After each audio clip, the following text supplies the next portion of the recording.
अस्सलाम वालेकुम नाज़रीन, प्रोग्राम न्यूज़ मेकर्स के साथ मैं हूं आपकी मेज़बान ज़रिया आरिफ। गुज़िश्ता रोज़ फवाद चौधरी साहब ने कल एक जगह इंटरव्यू दिया और उस इंटरव्यू में उन्होंने बहुत से राज अफशा किए अपनी ही पार्टी के हवाले से। यूं कहिए कि उन्होंने सिर्फ इशारे नहीं दिए, इंदिए नहीं दिए, बल्कि वाज़े तौर पर नाम लेकर बताया कि पार्टी में इस वक्त सूरत हाल क्या चल रही है।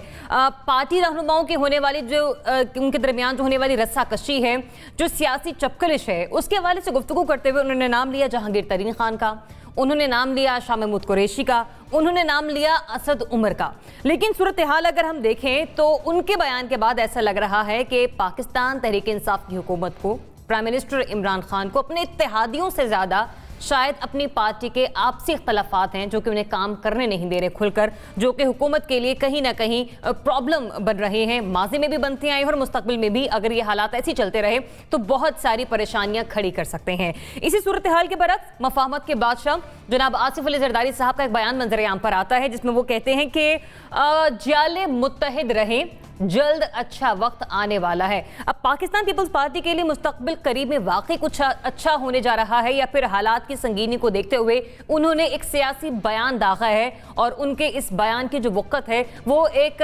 सियासी एतबार से तो देखी जा सकती है लेकिन प्रैक्टिकली उसका हमें कोई रोल नजर नहीं आ रहा। खैर, बात यहीं पर ख़त्म नहीं होती। केपी की हुकूमत का BRT मंसूबा भी उस हुकूमत के लिए एक गले का तोक बन चुका है और ख़बर यह है कि BRT चलने से पहले ही खसारे में है और इसकी वजह से खजाने को मजीद 2 अरब रुपए का टीका लग चुका है। बज़ाहिर मंसूबा शुरू इसलिए किया गया था कि अवाम की मुश्किलात में कमी हो, लेकिन अवाम की मुश्किलात तो जूं की तूं हैं। अलबत्ता ये जो मंसूबा है KP के गवर्नमेंट पर और PTI गवर्नमेंट पर खुद एक बोझ सा बनता चला जा रहा है। इस पर बात करने के लिए प्रोग्राम में हमारे साथ मौजूद होंगे सीनियर सहाफ़ी, सीनियर तज्ज़ियाकार नासाई साहब, NBC पहुंच चुके प्रोग्राम में अपना वक्त देने के लिए। प्रोग्राम में हमें ज्वाइन कर रहे हैं एंकर पर्सन तज्ज़ियाकार अमीर अब्बास साहब। अमीर, थैंक्स फॉर ज्वाइनिंग अस। हमें ज्वाइन करेंगे सहाफ़ी तज्ज़ियाकार मुज़म्मिल सोहरवर्दी साहब, सीनियर सहाफ़ी तज्ज़ियाकार अज़हर उम्मी साहब भी प्रोग्राम में हमारे साथ शामिल गुफ्तगू होंगे और सीनियर तज्ज़ियाकार lieutenant general retired Amjad Shoaib साहब भी आज के प्रोग्राम में हमारे साथ शामिल गुफ्तगू होंगे। तो सबसे पहले बढ़ते हैं फवाद चौधरी साहब के इस बयान के हवाले से जिसने सियासत में एक हलचल से मचा रखी है, जरा सुनिए। तो पूरी कोशिश की, हमने बड़ी समझाने की भी कोशिश की, लेकिन बात बनी नहीं है फ्रेंकली। जब पहले असद उमर साहब फाइनेंस मिनिस्टर थे, जहांगीर तरीन साहब ने बड़ा जोर लगा के उनको जो है वो फाइनेंस मिनिस्टर से फारिग करवाया। फिर असद उमर साहब जब आए, दोबारा आए, उन्होंने पूरी कोशिश करके तो जहांगीर तरीन को फारिग करवा दिया। और इसी तरह से शाह महमूद कुरैशी साहब ने भी मुलाकातें हुई तरीन साहब से, लेकिन उनकी कोई आपस की कोई बात बनी नहीं है। मुझे नहीं समझ आई फ्रेंकली कि आप लड़ाइयाँ भी होती हैं और पार्टीज के अंदर एक अपनी अपनी ग्रुपिंग भी चलती है, लेकिन आप अपने ही जो जिस शाख पे बैठे हो आप उसको तो नहीं काट देते। तो मुझे लगता है कि हमारी जो इंटरनल फाइटिंग थी बिटवीन दीज 3-4 टॉप लीडर्स, उसने ना सिर्फ पार्टी को बड़ा नुकसान पहुंचाया बल्कि इसके नतीजे में पूरी पॉलिटिकल क्लास आउट हो गई और उनकी जगह जो है वो ब्यूरोक्रेट्स ने ले ली। प्राइम मिनिस्टर साहब ने आखिरी कैबिनेट मीटिंग में ये कहा कि आपके पास 5.5 महीने हैं परफॉर्म करने के लिए। मिनिस्टर्स को कहा, उन्होंने ये कहा मिनिस्टर्स को कि उसके बाद जो है वो वक्त जो है वो आपके हाथ से निकलना शुरू हो जाएगा और दूसरी तरफ इनिशिएटिव दूसरी तरफ चला जाएगा। दो अहम बातें, पहले ये कि जरूरी नहीं कि जिस शाख पर बैठे उसी को काट दिया जाए। इस बारे में भी फवाद चौधरी ने कहा और ये भी कहा कि प्राइम मिनिस्टर ने वुज़रा को खबरदार किया है कि 6 माह में कुछ ना किया तो वक्त हाथ से निकल जाएगा। और इस हवाले से खबर ये भी आ रही है कि विफाकी काबीना में इस मामले पर गर्मा गर्म बहस मुतवक्को है क्योंकि सीनियर पार्टी रहनुमा फवाद चौधरी के इस बयान से खासे दिखाई दे रहे हैं। सवाल हमारा यह है कि क्या इमरान खान की टीम ही उनके रास्ते की रुकावट है? नासिर चुगताई साहब, आपसे आगाज करूं, बताएगा ये सब कुछ सुना आपने और ये सुबह से ही खबरों की जीनत बना हुआ है ये बयान, बताइए क्या वाकई ऐसा है कि खान साहब की टीम ही उनके रास्ते की रुकावट है? कोरोना वायरस ने जो एक बड़ा फ़ायदा पहुंचाया वो ये था कि आपने किताबें बहुत पढ़ी, आपने वो कलाम वो शायरी भी पढ़ी जो मतरूक हो चुकी थी या जो गुमनाम शायरों की थी। तो एक शेर मुझे याद है उसमें कि इसलिए मुझ में इंतशार नहीं, इश्क करता हूँ कारोबार नहीं। तो जब PTI इश्क करती थी, क्या अच्छा ज़माना था वो, क्या खूबसूरत दौर था। PTI का सुनहरी ज़माना था कि जब एक मजबूत पार्टी, एक बहुत स्ट्रांग जमात, एक आइडियल पार्टी, हमारे ख्वाबों की तजसीम, हमारे ख्वाबों की ताबीर हमारे सामने खड़ी थी, एक लीडर था जो हमें बताता था कि हमें करना क्या है, किस तरह करना है, क्या करना है। लेकिन जब इसके अंदर कारोबार शामिल हो गया तो फिर इस पार्टी की जड़ें कमज़ोर होने लगी, और कमज़ोर होते होते इस वक्त बहुत ख़राब हो चुकी है। फवाद चौधरी ने जो कुछ कहा ये सब ज़बान-ज़द-आम था। ये पता था कि जहांगीर तरीन असद उमर के साथ क्या कर चुके हैं, ये पता था मखदूम शाह महमूद क्या एम्बिशियस हैं, वो चाहते क्या हैं, ये पता था क्या हालात क्या हैं। लेकिन इन हालात के जस्टिस वजीउद्दीन से मैं शुरू नहीं करूँगा, क्योंकि जस्टिस वजीउद्दीन बहुत बड़ा नाम है, बहुत बड़ा काम था उनका। 2 बार PTI के इंतखाबात करदम करार दिए गए। ये भी हुआ एक ऐसी पार्टी की जो इंतखाबी अमल पर ऐलान करके आई थी, पहले हम अपने इंतखाबात कराएंगे, छोड़ो इस बात को। लेकिन ये कि फिर उसके बाद जो लोग आए पार्टी के अंदर, जो कारोबार लेकर आगे पार्टी के अंदर, उन्होंने पार्टी को खोखला करना शुरू किया। क़यादत का मसला है, क़यादत अगर स्ट्रॉन्ग हो, ताकतवर हो, तो ऐसे लोगों को काबू कर सकती है। लेकिन क़यादत ने भी ऐसे लोगों को उनके हाल पे छोड़ दिया। उनके मामला चुनाचे बहुत से मामला सामने आए, दवाओं से लेकर अब कोविड-19 तक का। कोविड-19 क्या चीज़ है, कितने पॉइंट्स होते हैं इसके, यहाँ तक के वाक़यात सामने आ गए। तो जब क़यादत कमज़ोर हो, क़यादत मजबूर लगती हो, इमरान खान मजबूर नहीं है, इमरान खान बहुत ताकतवर है, वो चाहें तो सब कुछ ख़त्म कर सकते हैं, लेकिन वो नहीं करना चाह रहे। वो उन सब लोगों को साथ रखना चाह रहे हैं जो बाद में आए, जो कारोबार लेकर आए, जो इंतशार लेकर आए, जिन्होंने इश्क करना छोड़ दिया। तो मेरा ख्याल ये है कि फवाद चौधरी ने जो कुछ कहा वो छोटे छोटे बम हैं, जो उन्होंने खुद प्राइम मिनिस्टर ने काबीना में कहा है कि आपके पास 5 महीने हैं। और मेरा ख्याल ये है कि इमरान खान साहब को अब मतलब आप ये कह रहे हैं कि प्राइम मिनिस्टर के पास जो कारोबारी लोग हैं वो उनके साथ फिलहाल मुत्तफिक दिखाई दे रहे हैं गवर्नमेंट को आगे लेके जाने के लिए। इस तरह के बयानात से कोई फर्क पड़ने वाला नहीं, अवाम पहले से जानते हैं इस सारे अमल को, राइट? ये सियासी पार्टियों का अलमिया यही है हमारा। ठीक है अमीर, ये अचानक क्या हुआ? सियासी क़यादत की जगह ब्यूरोक्रेट्स ने ले ली, ये शिकवा किया फवाद चौधरी साहब ने। उन्होंने कहा जिन्हें पार्टी मंशूर का इल्म तक नहीं था। देखिए, जहाँ तक फवाद चौधरी साहब ने कुछ सियासी इख्तलाफ की बात की पार्टी के अंदर, हुकूमत के अंदर, दूसरा उन्होंने गवर्नेंस पे बात की। सबसे खूबसूरत जो इस इंटरव्यू का हिस्सा था वो उनका अपनी हुकूमत की कारकर्दगी पर तनकीद थी, जिसके साथ मैं 100 नहीं 1000% इत्तेफाक करता हूँ। जो उन्होंने कहा बिल्कुल ठीक कहा। बहुत सारी ऐसी नाकामियाँ हैं इमरान खान की, जिनका मईशत के साथ, जिनका IMF के साथ, जिनका कर्ज़ों के साथ, जिनका FBR के साथ दूर दूर तक कोई ताल्लुक़ नहीं। उन नाकामियों का सरीहन ताल्लुक़ है आपकी नीयत के साथ। अगर आपकी नीयत ठीक होती, वो नाकामियाँ आप कामयाबियों में 2 साल में या अगले 2 साल में बदल सकते थे। तो जहाँ तक अब आगे इन्होंने बहाने और जवाब देने हैं, कभी ये कोरोना का जवाब निकालेंगे, कभी कहेंगे जी नून लीग इतना कर्जा छोड़ गई थी, कभी कोई और जवाब।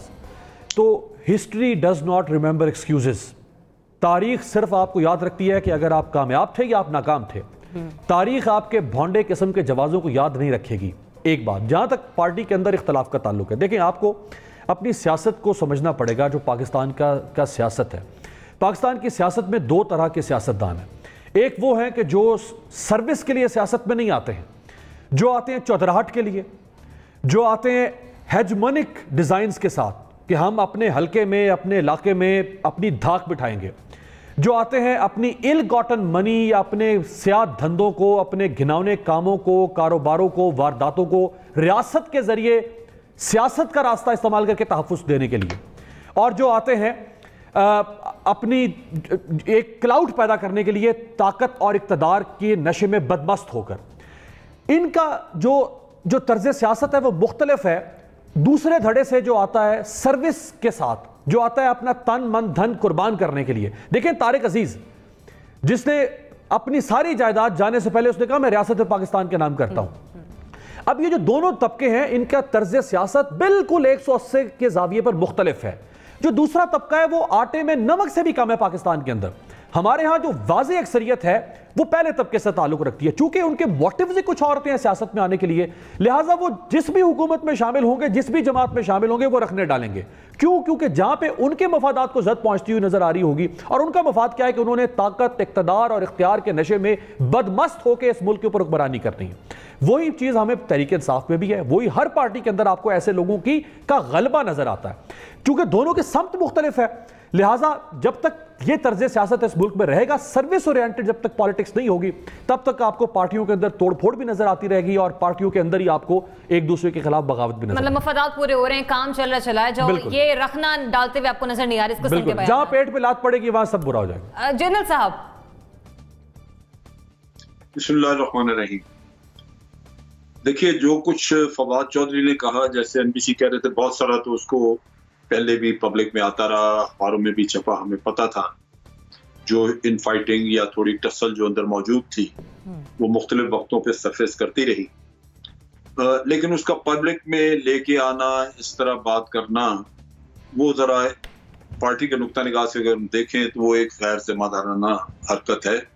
और फवाद चौधरी की गालिबन तबीयत ऐसी है, आपने देखा कि वो थप्पड़ छप्पड़ भी मारते रहे हुए हैं लोगों को पब्लिकली, तो वो इस तरह के गैर जिम्मेदाराना काम करने के गालिबन आदी हैं।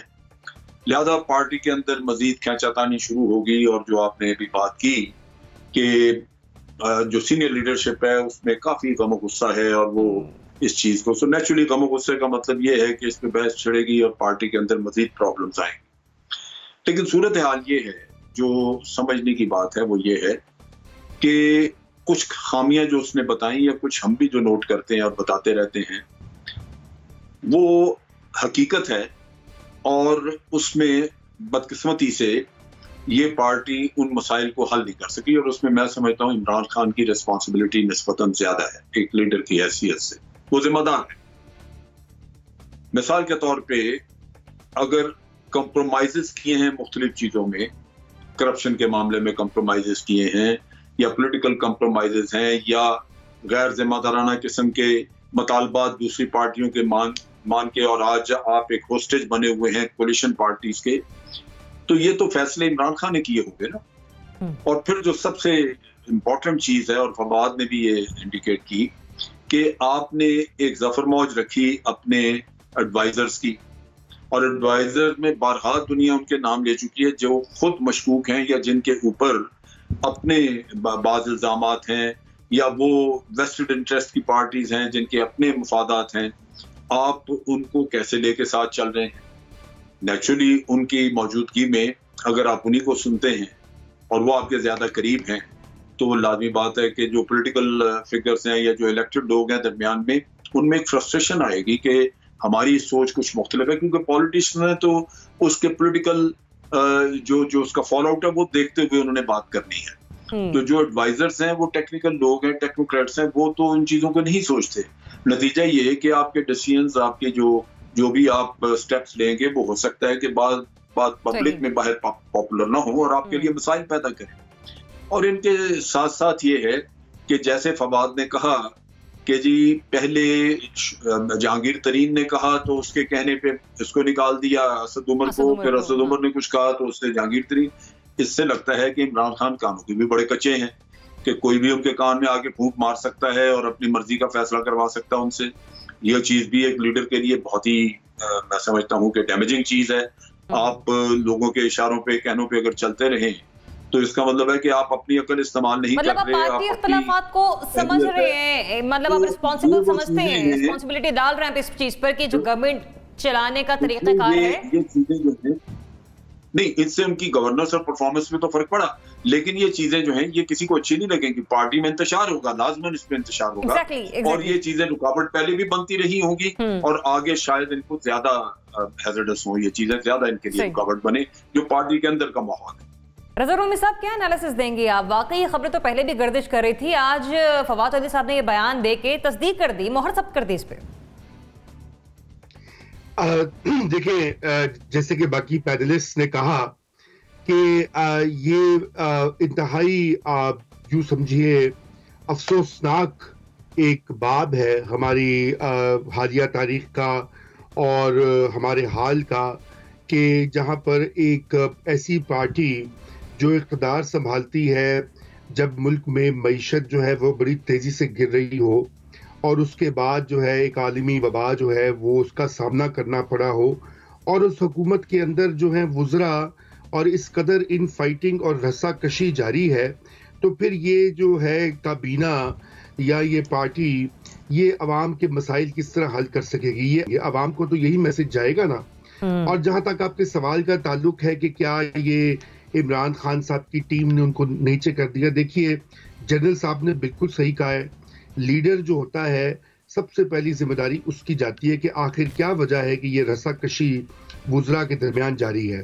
फवाद चौधरी ने जो कुछ कहा है वो यकीनन उनकी पार्टी के लोग उसके ऊपर इतराज भी करेंगे, लेकिन उनको इस बात की दाद देनी चाहिए कि उन्होंने कैसे मौके के ऊपर आकर ये इंटरव्यू दिया है और बेलाग तबसरा किया है और हकायक या कम से कम अपना व्यू बताया है, जबकि पीटीआई और उसकी हुकूमत शदीद तनकीद की जद में है अपने मुखालिफिन से भी और अपने हिमायतियों से भी, जो कुछ उनकी हैंडलिंग रही है कोविड-19 की और मईशत की।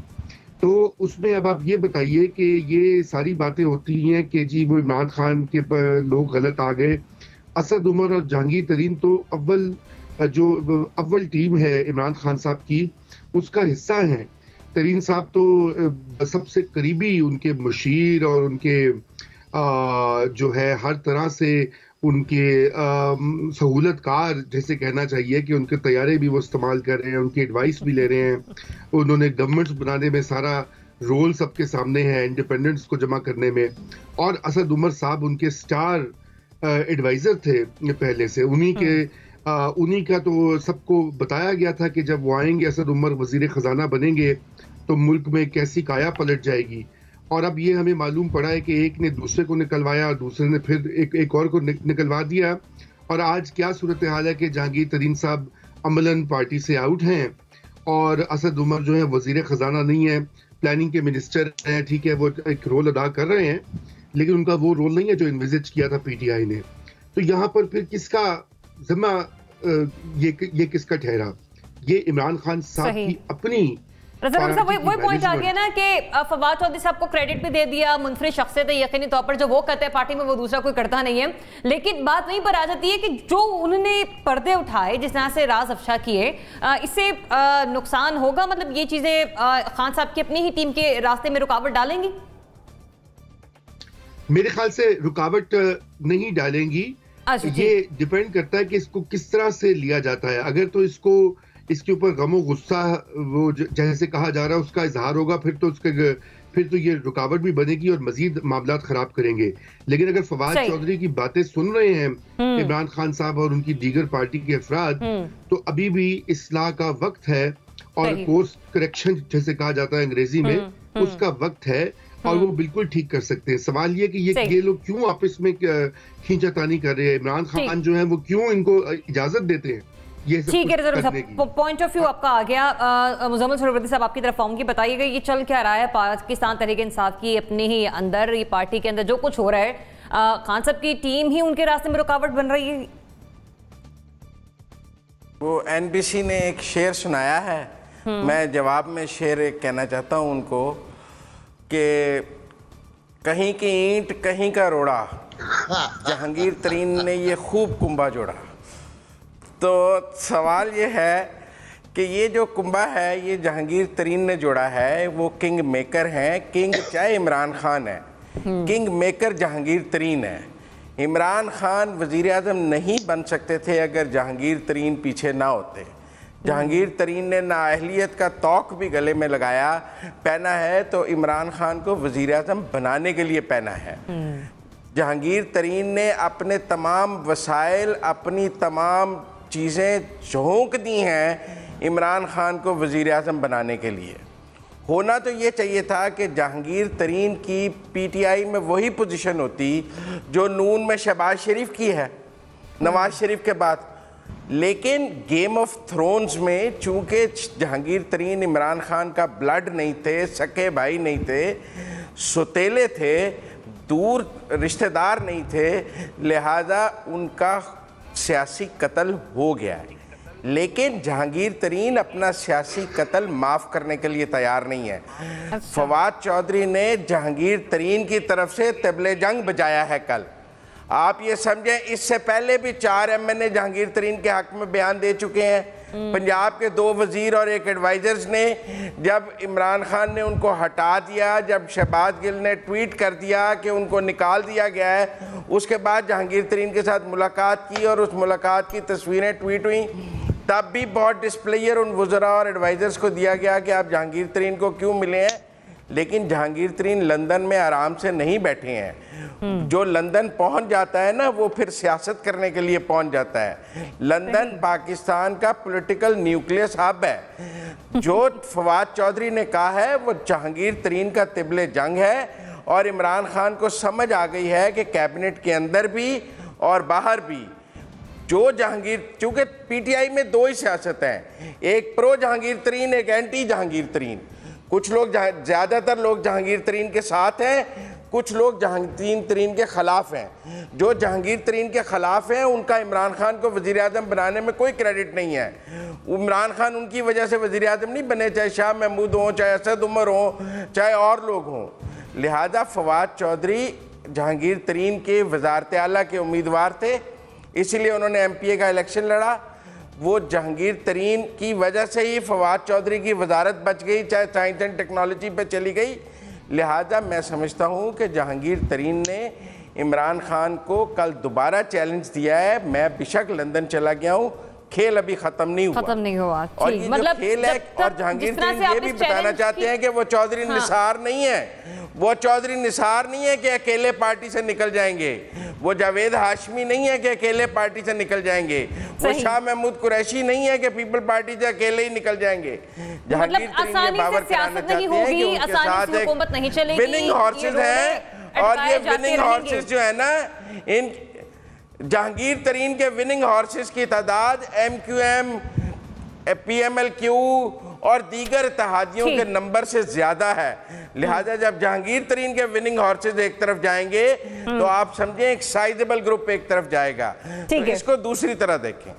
चलें, ये तो हो गया हुकूमत में रहने वाली जमात के हवाले से मंजर आम पर आने वाला एक सियासी बयान, जिसके हवाले से एनालिस्ट के एनालिसिस आपके सामने है कि सूरत हाल जो है इतनी मुख्तलिफ दिखाई नहीं दे रही है। आवाम इसे जानते थे कि पसे पर्दा चल क्या रहा है, लेकिन इसी सूरत हाल के अंदर, इसी ज़मीन में बात करते हुए पाकिस्तान पीपल्स पार्टी के शरीक चेयरमैन और साबिक सदर आसिफ अली जरदारी साहब का एक अहम बयान सामने आता है, जिसमें वो कहते हैं कि पंजाब के जियालों से मुखातिब हूँ। साबिक सदर ने यह भी कहा कि पंजाब में जियाले मुत्तहिद रहें, जल्द अच्छा वक्त आने वाला है। कमर जमान कायरा साहब और चौधरी मंजूर वसान साहब को टेलीफोन उन्होंने किया, पार्टी के हालात मालूम किए, मुल्क के हालात मालूम किए, सूबे में क्या चलो उस हवाले से बातचीत की, और कहा कि जियालों से कहें कि मुत्तहिद रहें, अच्छा वक्त आने वाला है। अब जरदारी साहब जिस तरह से बयान दे रहे हैं, वो भी उस सूरत में जब PTI के इत्तेहादियों की नाराजगी खासी बढ़ते हुए दिखाई दे रही है, तो नाराजगी के इस मौसम में क्या ये बयान मानी खेज लगता है जनरल साहब आपको, ये जो आसिफ अली जरदारी साहब ने दी है, मुत्तहिद हो जाएं जियाले? देखिए, आसिफ अली जरदारी एक समझदार, बड़े दूरअंदेश किस्म के सियासतदान हैं। तो वो बातें इस तरह की करते हैं जरूर जिससे कि यूं नजर आए कि जैसे अल्लाह की मदद और फतह करीबी है, दोनों चीजें सामने हैं। लेकिन फैक्ट ये है कि पीपल्स पार्टी की पंजाब में ऐसी हैसियत रही नहीं। उनके पुराने स्टालवार्ड जो हैं वो फैसलाबाद से, लाहौर से और ये गोंदल ब्रदर्स वगैरह ये छोड़ चुके हैं, और वहाँ पे अभी पीपल्स पार्टी सवाए कायरा साहब वगैरह 2-1 चेहरे नजर आते हैं जिनकी बहुत बड़े पैमाने पे कोई पॉपुलैरिटी नहीं है। अपने इलाके में ठीक है, वो इलेक्शन जीत सकते हैं। लिहाजा ये कहना कि वो सूबाई सतह पे कोई बहुत बड़ा कोई इनकलाब लेके आ जाएंगे और पार्टी और जियाले जो है वो बहुत बड़ी कामयाबी दिखा देंगे, वो मुमकिन नहीं है। वहां पे अगर वहां पे कोई पार्टी कम्पीट कर सकती है तो वो PMLN है, जो कि आज PTI के या PTI की कोलिशन के अगेंस्ट खड़ी हो सकती है। उनका होल्ड पहले भी था और आज भी है। लिहाजा मैं पर्सनली समझता हूँ कि ये एक सियासी नारा जरूर है, एक आप ऐलान जरूर कर रहे हैं जिससे कि थोड़ा बहुत लोगों को हौसला हो जाए उनके फॉलोअर्स को, लेकिन इससे पार्टी के आइंदा के मामला से कोई अमल दखल नहीं है। मेरा नहीं ख्याल कि पार्टी इस हालत में है वहाँ पे और फिर आपने देखा कि पिछले बहुत अरसे से नेग्लेक्टेड है। इनमें से कोई भी लीडर वहां पे आपको कोई ऐसा होमवर्क करता नजर नहीं आया जहां पार्टी को रीऑर्गेनाइज किया गया हो, नई लीडरशिप उसने सामने लाके उनको प्रोजेक्ट किया हो। जो पुराने लोग छोड़ गए उनकी जगह पे कोई नए आपको नजर आते ही नहीं जो जिनका होल्ड हो वहां पे। वही कायरा साहब वगैरह आपको 2-3 पुराने लोग नजर आते हैं। तो मेरा नहीं ख्याल कि ये कोई रियलिस्टिक है जो उनकी सोच है कि अच्छा वक्त आने वाला है। उनका अच्छा वक्त तो बहुत अरसे से सिंध तक महदूद हो चुका है। यहाँ तो वो वक्त है, वही है, इस पर गुजारा करना होगा। एनबीसी परसेप्शन ही बन चुकी है पाकिस्तान पीपल्स पार्टी के बारे में कि वो सिर्फ एक सूबे के हवाले से सियासत करते हैं। अब पंजाब के हवाले से जरदारी साहब का ये बयान नहीं, वो पंजाब के हवाले से भी करते हैं, लेकिन हुआ क्या, हुआ ये कि एक ऐसी पार्टी जिसकी जड़ें चारों सूबों में थी, वो सिमटती चली गई, कंप्रोमाइज करती चली गई। बेनजीर भुट्टो के बाद 5 साल पूरे करने के लिए हर कीमत पर कंप्रोमाइज करती रही, मुफाहमाना पॉलिटिक्स इख्तियार करती रही, मुस्लिम लीग नून की हर अच्छी और बुरी बात पर अमल करती रही। तो वो जाहिर है वो अपनी जो क़ुव्वत थी, अफरादी क़ुव्वत थी, अपनी हिमायत थी पंजाब में, उसको खोने चली लगी। और वक्त ये आ गया कि पाकिस्तान पीपल्स पार्टी के पास पंजाब में कोई बंदा बचा नहीं है सारे जो ताकतवर हो। लेकिन उसके बाद जो नई पॉलिटिक्स, थोड़ी बहुत नई पॉलिटिक्स हुई, उसमें भी कायरा साहब सामने आते हैं, चौधरी मंजूर साहब सामने आते हैं। अगरचे इनकी वो सूरत हाल नहीं इनके हल्का इंतखाब में जो पीटीआई की या नून की हो सकती है, लेकिन वो मैटर कर रहे हैं, वो टीवी पे आपको नजर आ रहे हैं, वो स्क्रीन पे आपको नजर आ रहे हैं। जरदारी साहब का ये बयान जो उन्होंने पंजाब के जियालों को दिया है, वो बानीखेज इसलिए है कि जरदारी साहब बोलने लगे हैं। बानीखेज इसलिए कि जरदारी साहब ने अभी जूम पर या उस पर अपने बच्चों से मुलाकात की है और उनसे बात की है, मैंगल साहब से बात की है, जमहूरी वतन पार्टी के लोगों से बात की है। इसका मतलब है कि जरदारी साहब अगरचे उठकर बैठने के काबिल नहीं हैं, लेकिन लेटे लेटे वो कुछ कर रहे हैं। वो बिल्कुल जनरल साहब ने सही कहा, वो एक जहीद सियासतदान है, वो एक खिलाड़ी हैं और वो पोलो भी खेलते रहे हैं और वो घोड़े भी मुजम्मिल ने इशारा किया अस्तबल की तरफ, वो अस्तबल का खेल भी खेलते रहे। तो बिल्कुल दुरुस्त बात है, जरदारी साहब की तरफ से ये बयान आना मानी खेज है, लेकिन इस मानी खेज का फ़ायदा कुछ नहीं होगा। फिलहाल उनको पंजाब में जहाँ वो हैं वहीं रहना पड़ेगा। अमीर 18 के इलेक्शन में पाकिस्तान पीपल्स पार्टी के साथ जो इंतखाबी नताइज की सूरत में हुआ वो आपको भी याद है, मुझे भी याद है। 2 साल में ऐसा क्या हुआ कि आज जरदारी साहब कह रहे हैं कि पंजाब के जाले मुत्तहिद रहें? देखिए, जब चूँकि आपने जाले से बात शुरू कर दी, तो जो पीपल्स पार्टी के वोटर हैं उनके बारे में मैं अब्बास ताबिश साहब का एक शेर है बड़ा खूबसूरत के, हम हैं सूखे हुए तालाब पे बैठे हुए हंस जो ताल्लुक़ को निभाते हुए मर जाते हैं। जो जाले थे ना पीपल्स पार्टी के, वो सूखे हुए तालाब के ऊपर भी ज़िंदगी गुजारने को तैयार थे। लेकिन फिर एक शिकारी आता है जिसका नाम है आसिफ अली जरदारी, जिस शिकारी ने अपने ही लोगों का शिकार करना शुरू कर दिया। और आसिफ अली जरदारी जिनको कभी को मुफाहमत का बादशाह, कभी को फलाना बादशाह, को ढमकाना बादशाह, वो बादशाह तो बन गए लेकिन पार्टी का उन्होंने धड़न तख्ता कर दिया। 2008 के इलेक्शन में 121 सीटें कौमी असम्बली में, 2018 के इलेक्शन में ठीक 10 साल के बाद 60% से भी नीचे गिर के 55 सीटों पर आके खड़ी हो गई ये पार्टी। बिलावल भुट्टो जरदारी साहब जिनकी लॉन्चिंग हुई 2018 के इलेक्शन में, लॉन्चिंग पैड के ऊपर ही बिलावल साहब की सियासत ठुस हो गई। 3 हलकों से इलेक्शन लड़ा बिलावल साहब ने, लियारी से लियारी से इलेक्शन लड़ा, हार गए। तीसरे नंबर पर आए, पहले नंबर पर तहरीक इंसाफ, दूसरे नंबर पर तहरीक लब्बैक पाकिस्तान, यानी टीएलपी एक राइट विंग की पार्टी, लेफ्टिस्ट पार्टी, कोई मुबाजने नहीं था। तीसरे नंबर पर लियारी जो गढ़ था पीपल्स पार्टी का, लाड़काना से इलेक्शन लड़ा, जीत गए। तीसरा इलेक्शन मालाकंड डिवीजन, इसको भी पीपल्स पार्टी का लाड़काना कहा जाता था खैबर पख्तूनख्वा में, हार गया इलेक्शन। ये लॉन्चिंग थी बिलावल साहब की। रियलाइज करना पड़ेगा खुदारा, ये जो यूटोपियन किस्म के ख्यालात और जज्बात है ना किसी भी सियासी जमात के साथ वाबस्ता, उनको ख़त्म करना पड़ेगा। ये जो मौजूदा तर्ज सियासत है और जो ये आज हम जिस 21वीं सदी की सियासत और 2020 के पाकिस्तान की बात कर रहे हैं, या डिलीवरेंस की सियासत चाहिए होगी। ये नजरियात की सियासत का किसी को, इस कौम को नजरियात की कब्रों का मुजावर नहीं बनना। चाहे वो नून लीग के इनकलाबी नजरियात हैं, चाहे वो तहरीक इंसाफ के तब्दीली के नजरियात हैं, चाहे पीपल्स पार्टी के भुट्टो के नजरियात हैं। हमें डिलीवरेंस चाहिए, हमें परफॉर्मेंस चाहिए। 12 साल हो गए आपको अनइंटरप्टेड कंसेक्यूटिव सिंध के अंदर हुकूमत करते हुए। पाकिस्तान की हिस्ट्री में 72 साल में किसी भी सियासी जमात का कोई इसके अलावा एजाज हासिल नहीं सिवाय पीपल्स पार्टी के अनइंटरप्टेड कंसेक्यूटिव। दूसरे नंबर पर नून लीग जिन्होंने 10 साल पंजाब में हुकूमत की। 5 करोड़ आबादी का सूबा है, दुनिया के कई मुल्क इस एक सूबे के अंदर सब हो सकते हैं। आपके पास इतनी जबरदस्त अपॉर्चुनिटी थी, आप वहां पे बिलावल मॉडल सेट करके दिखाते। ये है गवर्नेंस मॉडल बिलावल का, ये है एजुकेशन मॉडल बिलावल का, ये है हेल्थ मॉडल बिलावल का, ये है सिविल सर्विसेज मॉडल बिलावल का। दुनिया आपके ऊपर फरेफ्ता हो पड़ती, टूट पड़ती आप पे। आपने तो तबाही फेर के रख दी। खैबर पख्तूनख्वा में 2008 में हुकूमत खत्म हो गई, आप वहां से। बलूचिस्तान में इत्तेहादी हुकूमत खत्म हो गया, आप वहां से। पंजाब के अंदर भी हिस्सा था, खत्म हो गया पंजाब से, सिमट के सिंध के अंदर रह गए। अब आप नोए पड़े एस्टैब्लिशमेंट के या किसी और पे पड़े, लेकिन हकीकत यह है कि आपने खुद उस शाख को काटा है जिस शाख पर आप बैठे थे। अच्छा मुजम्मिल सोहरवर्दी साहब, ये लगता है आपको कोई मायने खेज बयान दिया है आसिफ अली जरदारी साहब ने, या सिर्फ एक सियासी बयान था, इससे ज्यादा कुछ नहीं? नहीं, मेरे ख्याल में इस बयान में बहुत कहानी है। अच्छा। कहानी ये है कि जिस तरह बलूचिस्तान में हम देख रहे हैं कि मैंगल के और फजल रहमान के मिलने से और बाप पार्टी के अंदर से अगर ग्रुप टूटता है और जमहूरी वतन पार्टी आती है, तो हमें बलूचिस्तान में कोई तब्दीली के आसार नज़र आते हैं। जाम कमाल साहब के जाने की बातें हो रही हैं और कहा जा रहा है कि बलूचिस्तान में, और फिर जो आज़ादी मार्च में फजल रहमान से वादे हुए थे, उन वादों में के जो अमीन हैं चौधरी बरादरान, वो वादा बहुत दफ़ा इशारा हुआ कि बलूचिस्तान की तरफ ही है।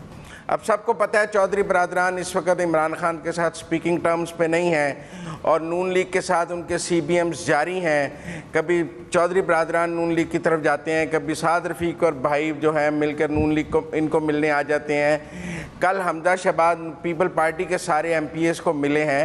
लिहाजा अगर गेम ऑफ थ्रोन्स में पंजाब में कोई चेंज है तो 33% 40% पीपल पार्टी उस चेंज में शरीक इक़्तिदार होगी। अगर अब पंजाब में कोई चेंज आनी है जो चौधरी बरादरान नून और पीपल पार्टी मिलकर लाएंगे, तो उसमें पीपल पार्टी को शराकत इक़्तिदार और इक़्तिदार में हिस्सा पंजाब में मिलेगा। लिहाजा उस उम्मीद में उन्होंने कायरा साहब को कहा है कि अगर कोई चेंज आ रही है जो सब तरफ स्मेल की जा रही है कि अगर बलूचिस्तान में चेंज हो गई तो फिर पंजाब में भी हो सकेगी। और अगर जैसे कि फवाद चौधरी ने भी कहा है कि 5-6 महीने ही हैं, 5-6 महीने के बाद गेम बदलनी है, वो जो गेम बदलनी है 5-6 महीने बाद, उसके जो असरात जो बादल इर्द गिर्द नज़र आ रहे हैं वो जरदारी साहब को बिस्तर पर लेटे नज़र आ रहे हैं कि अगर पंजाब में कोई चेंज हुई और कोई स्टॉप गैप अरेंजमेंट 6 महीने साल का बना कि इन असेंबलियों को मुद्दत भी पूरी करा ली जाए और चेंज भी करा ली जाए, जिसे नेशनल गवर्नमेंट भी कहा जा सकेगा, जिसमें सब पार्टियाँ होंगी, उसमें पंजाब में पीपल पार्टी को शेयर मिलेगा। उनके 7-8 MP हैं, PMLQ जितनी उनकी स्ट्रेंथ है, मेरे ख्याल में सारे के सारे वजीर बन जाएंगे। कायरा साहब भी कोई पंजाब में इंपॉर्टेंट पोजीशन में आ जाएंगे। तैयारी में मैं नहीं समझता ये फजूल उन्होंने फोन किया है, इसके पीछे कहानी मौजूद है। ठीक है रज़ा रूमी साहब, वाकई एक ऐसी कहानी मौजूद है इसके पीछे कि मुस्तकबिल करीब में कुछ अच्छा होने जा रहा है आसिफ अली जरदारी साहब और उनकी पार्टी के साथ?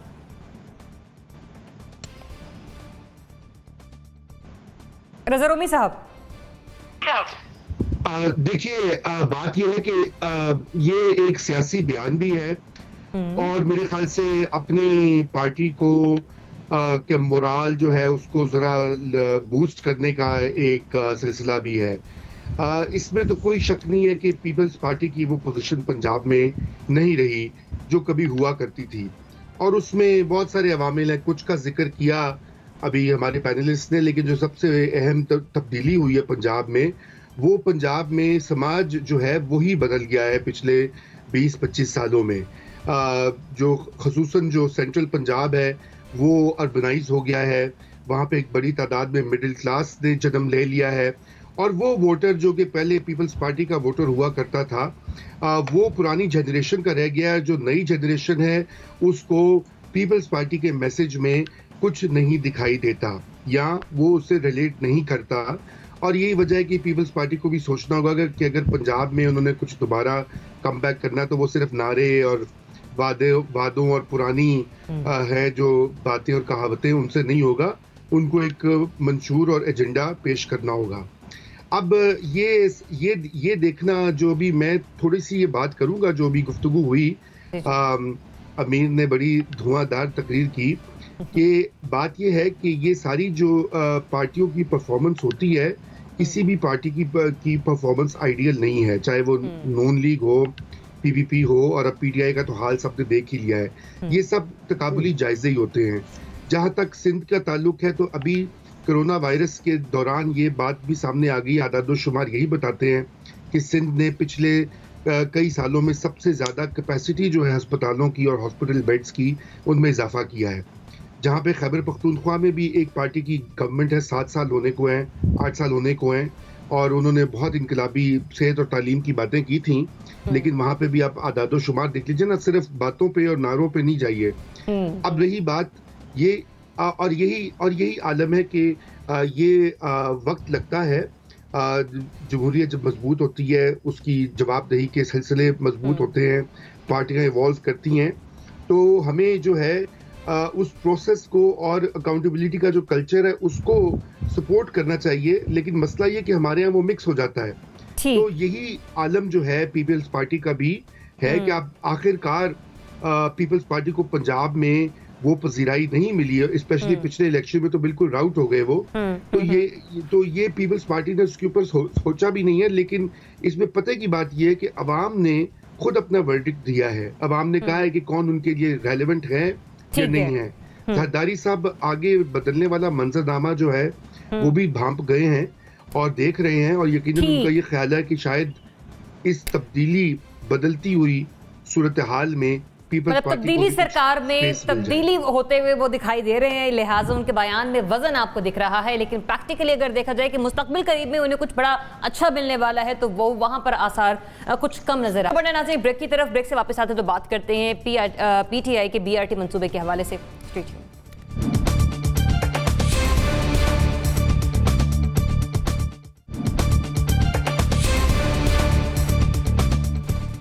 वेलकम बैक नाज़रीन, ब्रेक के बाद शामिल गुफ्तगू है पाकिस्तान तहरीक इंसाफ का मेगा प्रोजेक्ट बीआरटी, जो कि ताहाल मुकम्मल होने का नाम नहीं ले रहा और ये मंसूबा चलने से पहले ही खसारे का शिकार हो गया है। इसी सूरत हाल के पेश नज़र केपीके के आइंदा माली साल के बजट में भी बीआरटी के लिए मजीद 2 अरब रुपए मुख्तस कर दिए गए हैं। और अब इस मंसूबे की अगर लागत पर हम बात करें तो उसके हवाले से बताया जा रहा है कि ये जो मंसूबा है वो 71 अरब रुपए से भी ज़्यादा का हो चुका है। लेकिन बजट में मजीद 2 अरब रुपए मुख्तस करने के बाद क्या ये बीआरटी मंसूबा मुल्की खजाने पर एक बोझ नहीं बन चुका? अमीर, अब पहले ही ये मंसूबा मुकम्मल होने का नाम नहीं ले रहा, साइकिलें आ गई, बसें आकर खड़ी हो गई, सड़कें मुकम्मल नहीं हुई, अब मजीद 2 अरब रुपए और मुख्तस कर दिए गए। ये बोझ नहीं है मोहतरमा, ये कलंक है, ये धब्बा है, ये कालक है, और ये बदतरीन यू टर्न अगर कोई इंसान अपनी तारीख में, इंसानी तारीख में ले सकता है वो ये ऐसा यू टर्न है कि जिसके आसार मौजूद हैं। एक होता है कोई उसूली मौक़िफ़ को तब्दील कर देना, जिसके आसार ता क़यामत रहेंगे कि ये इमरान खान कहता था कि जंगला है, ये इमरान खान ने यू टर्न लिया था। 3.25 साल हो गए इस प्रोजेक्ट को शुरू हुए हुए। अक्टूबर 2017 में परवेज़ खटक साहब ने, और ये मैं बताऊं इमरान खान साहब इसको नहीं बनाना चाहते थे जब ये शुरू हुआ था, ये परवेज़ खटक साहब चीफ मिनिस्टर थे, उन्होंने ये प्रोजेक्ट कंसीव किया और उन्होंने ज़बरदस्ती इमरान खान से बनवाया। लेकिन ये कमज़ोरी इमरान खान के ईमान की कमज़ोरी है ना फिर, कि आप जिसके ऊपर कौम को भाषण देते थे कि ह्यूमन डेवलपमेंट पे पैसा खर्च होना चाहिए और ये जंगले वंगले ये बाद में बनेंगे, पहले इंसान जीने के काबिल तो हो सके, ये आपका ज़बरदस्त उसूली मौक़िफ़ था, लेकिन आप अपने अल्फाजों के खिलाफ चले गए। अक्टूबर 2017 में इसका संगे बुनियाद रखा गया, शुरू में 61 अरब रुपए इसके लिए मुख्तस किए गए। फरवरी 2020 में, यानी आज से 5 महीने पहले तक, ये 61 अरब से बढ़कर 71 अरब रुपए तक पहुंच चुका था। अब ये 2 अरब आप बता रही हैं इन 5 महीनों में हो सकता है और प्राइसेस की एस्केलेट कर चुकी हो, कुछ 17% से जायद इसमें इजाफा हो चुका है। बननी ही नहीं चाहिए थी, इसके बनने का ही कोई जवाब नहीं है। अगर पेशावर को जो लोग जानते हैं, पेशावर में जिन लोगों ने सफर किया, उनको अंदाजा होगा कि पेशावर के और बहुत सारे मसाइल हैं और खैबर पख्तूनख्वा के और बहुत सारे मसाइल हैं। खैबर पख्तूनख्वा के अंदर ऐसे इलाके हैं दूर दराज कि जहां पे अगर किसी इंसान को कोई तकलीफ पहुंचे, मेडिकल केयर की जरूरत पड़े, उनको बाज़-औक़ात 24-24 घंटे लग जाते हैं किसी ऐसी जगह पर पहुंचने के लिए जहां पे उनको मेडिकल रिलीफ मिल सके। ये मैंने अपनी आंखों से देखा है खैबर पख्तूनख्वा के अंदर। वहां पे सड़कों के इतने बुरे हालात है, अगर आप चित्राल और इन इलाकों में चले जाएं कि वहां पे लोग जो है वो जिस तरह से पुलिस हरात है उस पुलिस हरात पर सफर करते हैं दिन में बार बार। ये वो इश्यूज थे जिनको एड्रेस करने की जरूरत थी। इसको बनने नहीं चाहिए था। और इमरान खान को चाहिए था कि वो परवेज खटक को शटअप कॉल देते अगर परवेज खटक ने भी कहा था कि इसको बनाएं, लेकिन इमरान खान कॉम्प्रोमाइज कर गए, इक्तदार में आने से पहले कॉम्प्रोमाइज कर गए। आज वो कितने कॉम्प्रोमाइज कर रहे होंगे उसका अंदाजा आप इससे लगा सकते हैं। तो ये बिल्कुल सरीहन बोझ है। मैं इसको समझता हूं कि 1% भी इमरान खान को इसको क्रेडिट नहीं दिया जा सकता जो उन्होंने ये काम शुरू किया। मुज़म्मिल सरवरदी साहब, खान साहब ने कहा था कि इस मंसूबे के हवाले से किसी को सब्सिडी नहीं हम देंगे। ये जो 2 अरब रुपए मुख्तस किए गए हैं उसमें मुसाफिरों को किराए पर सब्सिडी दी जाएगी, मुलाजिमीन की तनख्वाहें, पेट्रोल, सफाई, सिक्योरिटी अखराजात भी पूरे किए जाएंगे। एक तो मंसूबा पहले मुकम्मल नहीं हुआ, ऊपर से सब्सिडी भी दे दी। ये वाकई एक नहीं 2 यू टर्न है। पहली बात तो मैं ये समझता हूँ कि पब्लिक ट्रांसपोर्ट के मंसूबे जैसे जैसे हमारे शहर बड़े हो रहे हैं, हमें पब्लिक ट्रांसपोर्ट के मंसूबे बनाने पड़ेंगे। दुनिया के तमाम बड़े शहरों में पब्लिक ट्रांसपोर्ट के मंसूबे मौजूद हैं। मुझे नहीं पता हम 18वीं सदी में कब तक रहना चाहते हैं और कब तक हम ये चाहते हैं कि जिसके पास अपनी गाड़ी है, रिक्शे हैं, वैगन है, और वो जो 19वीं सदी के शुरू में ट्रांसपोर्ट के ज़राए आए थे, हम उन्हीं पर गुजारा करना चाहते हैं। और हमारे ख्याल में हमारे बढ़ते हुए शहरों को नए पब्लिक ट्रांसपोर्ट सिस्टम की ज़रूरत नहीं है। मुझे तो इस बहस की समझ नहीं आती। हमारा मज़दूर, हमारा जो वर्कर है, हमारा जो जॉब पे जाने वाला आदमी है, जो एम्प्लॉई है, जो पेस नौकरी करता है, वो कैसे उसके पास वो अपनी गाड़ी पे दफ्तर जाए या वैगन में बैठ के जाए, कपड़े ख़राब करके जाए। मतलब मैं रिपोर्टर की बात कर रहा हूँ, मैं सब एडिटर की बात कर रहा हूँ, मैं कैमरामैन की बात कर रहा हूँ, मैं टेक्नीशियंस की बात कर रहा हूँ, अपने मीडिया की। वो कैसे अपने दफातर में आएँ, अपनी अपनी मोटरसाइकिलों पर आएँ, अपने दफातर में आएँ। लिहाजा पब्लिक ट्रांसपोर्ट तो देखें बढ़ते हुए शहरों की ज़रूरत है। और ये जो नैरेटिव बिल्ड किया गया इसके ख़िलाफ़ नून लीग की मुखालफत में, वो एक जाहिलाना नैरेटिव था जिसको जो कहीं खड़ा ही नहीं हो सकता था। ये अलग बात है कि कहते हैं कि अगर किसी का मुंह लाल हो तो अपना चपेड़े मार के लाल नहीं कर लेना चाहिए। अब अगर शहबाज शरीफ ने 2 सालों में 3 मेट्रोज बना दी और वो 11 माह में मेट्रो बना लेता है, वो 24 अरब में बना लेता है 26 किलोमीटर की मेट्रो, तो भाई आपको नहीं ये काम आता तो आपने क्यों किया है? यहाँ उससे सीख लेते जाकर कि भाई कैसे बनाते हैं। उसने लाहौर में बनाई, पिंडी में बनाई, मुल्तान में बनाई, और लाहौर ऑरेंज लाइन 80% वो बना के चला गया उसका। और उसकी सारी मेट्रोज के आपने नैब में केसेस भी भेजे और उनकी पूरी इन्वेस्टिगेशन भी कराई, और बीआरटी के खिलाफ आपने स्टे ले लिया कि इसको नैब नहीं छेड़ सकता। उसकी बनी हुई जो बसें चल रही हैं जिनमें रोज 1.5 लाख लोग सफ़र कर रहे हैं, वो जुर्म है कि वो 1.5 लाख लोग उसमें चूँकि सफ़र कर रहे हैं रोज़, उसने जुर्म किया है, बहुत ज़्यादती की पाकिस्तान की आवाम के साथ। और ये जो ये शाहकार बनाए जा रहे हैं, ताजमहल बना रहे हैं, अपना मतलब मकबरा बना रहे हैं पेशावर के अंदर इतने पैसे लगाकर, क्योंकि उसमें अभी तक कोई सफ़र तो कर नहीं सका। बीआरटी एक ताजमहल और मकबरा ही बन गया नूरजहां का हमारे लिए, पीटीआई का, और उसका केस नैब में नहीं जा सकता। उस पर हर तरह का स्टे भी लिया जाएगा। और फिर कहेंगे इमरान खान बहुत भोले थे, वो परवेज खटक की बातों में आ गए, कभी असद उमर की बातों में आ गए, कभी किसी की। अगर इतने ही सादा हैं, इतने ही फेयर हैं, तो बीआरटी का केस नैब में भेज दें ना कि भाई गलती हुई है, नैब इन्वेस्टिगेट कर ले, जो जो कसूरवार है उसको अंदर कर दे। हम भी माने कि बड़ी फेयर है और बड़ा एहतसाब यकसा है। मेरा मतलब है सारे अगले प्रोग्राम में मेट्रोज के केस तो नैब में होंगे, पेशावर बीआरटी का नहीं होगा। अगले प्रोग्राम में वो बीआरटी दिखा दें जो 24 अरब में बनी है। 24 अरब तो कभी नून लीग ने मुंह से नहीं कहा, पता नहीं इन्होंने नून लीग से भी बढ़ के 24 अरब बना दिए। वो भी कहते हैं 30-31 में बनाई है, इन्होंने उससे भी नीचे कर दिया। लाहौर 48 बिलियन, 31 अरब में बन गई, लाहौर 48 बिलियन ना, चल तो रही हैं, लोग सफर तो कर रहे हैं, वो कोई मकबरे तो नहीं बन गए, लिविंग बनी हुई है, लोग सफर कर रहे हैं। मैं भी सफर करता हूँ, मैं भी कपड़े पहन के उसमें सफर कर लेता हूँ। लोग वैगनों में भी कपड़े पहन के जाते हैं, बगैर कपड़ों के नहीं जाते हैं। लोग स्कूल मांग रहे हैं, लोग कॉलेज मांग रहे हैं। बस किसने मांगी थी आपने? बस किसी एक शख्स का भी मुतालबा नहीं था इस मुल्क में। लोग रोते हैं कि अस्पताल नहीं है, लोग रोते हैं कि स्कूल नहीं है, बच्चे नहीं जा रहे हैं, आप बस को रो रहे हैं। और बस सिर्फ एक रूट पे चलती है, रावलपिंडी में सवाई मरी रोड के और कहीं नहीं। बाकी रावलपिंडी में रहने वाले जो है वो जंगली हैं, उनको कौन दे रहा बस। और लाहौर में सिर्फ एक पता नहीं जग्गू मता या क्या जगह है वहां तक चलती है, एक रूट है। आप एक रूट में चला के ड्रामा क्रिएट करके सारे लोगों के सामने आप ढोल बजा रहे हैं कि जनाब हमने बस चला दी, बाकी सारा लाहौर जो वो पैदल जा रहा है। ये ड्रामे हैं सारे, माल बनाने के चक्कर थे सारे। ऑरेंज लाइन जो बनाई उन्होंने उससे आधा लाहौर नहीं जा रहा। ये ऑरेंज लाइन नहीं बनी थी, इसके बाद ब्लू लाइन बननी थी, पर्पल लाइन बननी थी। एक ही बस तो पूरे शहर पे नहीं चल सकती ना। 350 अरब में बनी ऑरेंज लाइन, 350 अरब में, 350 अरब में पंजाब के हर जिले में 5-5 अस्पताल बन सकते थे। मेरी बात सुनो मीर अब्बास, एक सेकंड मेरी बात सुने। जो मुल्क कर्जों पे गुजारा करते हैं वो मर्सिडीज कारें रखनी या ये बस, ये जब आप कमाएंगे आप सब कुछ सहूलत रख लें, आपके लिए हर तरह की सहूलत आ सकती है। आज 12 अरब रुपया सालाना आप भर रहे हैं उस लाहौर वाली मेट्रो बस का, कर्जे पहले हैं। और जैसे बसें टूट गई, जैसे बसें आप उसको चलाते क्यों नहीं है? आप उसको चलाते क्यों नहीं है? आपने तो सियासी दुश्मनी में उसे बंद रखा हुआ है कि पहले हम बीआरटी चलाएंगे फिर ऑरेंज लाइन चलाएंगे। ना बीआरटी आपसे चलनी है ना आपने ऑरेंज लाइन चलानी है। नहीं ऐसे है ही नहीं है। पॉइंट आगे जनाब साहब, आपका पॉइंट ऑफ व्यू भी आ गया। मेरे पास वक्त मुख्तसर है, मैंने दोनों एनबीसी और अजहर भी जाना है। आप चला के पैसे कमा के जेब में डाल के जो तरफ हो गए, रिकॉर्ड सारे आपने जला दिए हैं। आप रिकॉर्ड जलने आप बंद हुए क्योंकि मैनचेस्टर रह गई है, लंदन में, पूरी दुनिया में पब्लिक ट्रांसपोर्ट पे सबसे पॉइंट ऑफ व्यू आपका आ गया है जनरल साहब। आप मेट्रो का कोई रिकॉर्ड नहीं छोड़ा, सब जला दिया एलडीए। एक चीज में आप इजाजत से ये कह रहे हैं पूरी दुनिया में, किसी मुल्क का नाम बताइएगा मुजम्मिल साहब जहां पे बीआरटी है, किसी मुल्क का नाम बताएंगे? नहीं, ये मेट्रोज और चले ऑरेंज ही बता दें, किसी मुल्क का नाम गए हैं सर, किसी मुल्क का नाम। मैं तो किसी मुल्क का नाम, मिसाल के तौर पर किसी मुल्क का नाम बता, कोई नाम बता दे किसी मुल्क का।